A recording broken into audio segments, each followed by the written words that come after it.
कभी ना कभी आपके साथ ऐसा जरूर हुआ होगा कि आपने मार्केट में कोई शर्ट उठाई, उसका प्राइस टैग देखा और फिर उस शर्ट को वापस रख दिया।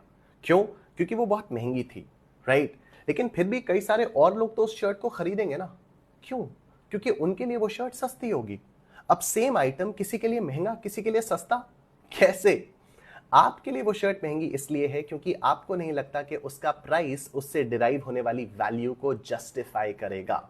पूरे के पूरे वैल्यूएशन में हम किसी भी एसेट की वैल्यू निकालते हैं और फिर उसे उसके करंट मार्केट प्राइस से कंपेयर करते हैं। अगर प्राइस वैल्यू से कम होता है तो वो चीज हमें सस्ती लगती है और हम उसे खरीद लेते हैं। लेकिन अगर प्राइस वैल्यू से ज्यादा होता है तो वो चीज हमें महंगी लगती है और हम उसे नहीं खरीदते। पर अब सवाल उठता है कि वैल्यू निकाली कैसे जाती है। तो इसके मेजरली तीन अप्रोचेस होते हैं। सबसे पहला है मार्केट बेस्ड वैल्यूएशन, जहां पर हम शेयर की प्राइस को उसकी कंपनी के अर्निंग्स पर शेयर से कंपेयर करते हैं।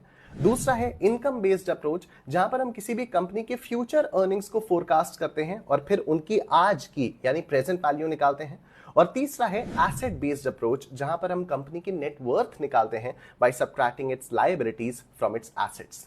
इसलिए कभी भी किसी कंपनी की वैल्यू एक फिक्स्ड नंबर नहीं हो सकती, क्योंकि वो हर इंसान के लिए अलग अलग होती है।